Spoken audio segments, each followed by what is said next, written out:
Nĩ mũkana ũrĩa Kenya mabeto makĩũrio kwĩthema gũtamba kwa mũrimũ wa COVID-19. Njĩra ĩmwe arĩ kũthecwo njanjo amũrĩrĩ twerekeire mambura-inĩ ma Christmas na mwaka mwerũ. Mũigana wa arwaru no wongerereke mũingĩ ũngĩaga kwĩmenyerera. We must also begin to think. We know that during the festive seasons, many of the known mitigation measures against the virus, such as social distancing, can easily get overlooked as people make merry. Ministry ya ũgima wa mwĩrĩ ĩkĩnyitanĩra na Ministry ya ũgendi yugĩte kuona kĩmera gĩkĩ nĩ kũratanywo gũkorwo na ageni kuma mabũrũri ma nja. Thirikari nĩ ĩtacũkĩtie ikinya rĩa kũbũrĩra ndebe mũbango wa andũ kũthecwo njanjo ya kũbũrana na mũrimũ wa COVID-19. Ile njia moja tu itaturuhusu tuendelee na vile tulivyo wakati huu, bila kafyo, bila kufunga mahoteli.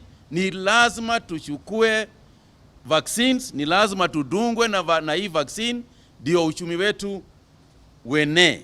The dangers of those who have not been vaccinated posing to the rest of the community.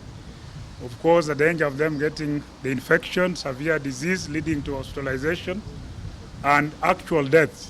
Ministry ya ũgendi yugĩte ageni arĩa maraingĩra bũrũri-inĩ kwambĩrĩria tarĩki 21 no nginya mũndũ akorwo na marũa ma kuonania nĩ athecetwo njanjo na karĩkia ĩrĩ ta njĩra ya kũgirĩrĩria gũtamba kwa mũrimũ wa COVID-19.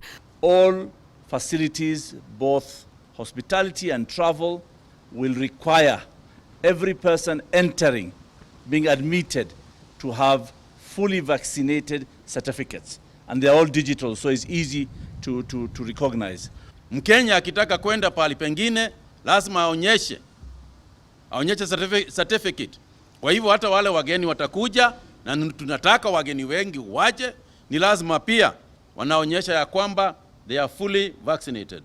Maya mokĩte rĩrĩ bũrũri wa Kenya ũgũithĩtie gĩkĩro kĩa arwaru erũ na ikuũ ciumanĩte na mũrimũ wa COVID-19 na gĩcunjĩ gĩa kĩbũgũ turuma mũgwanja harĩ igana kwa ihinda rĩa ciumia mũgwanja mbĩtũku.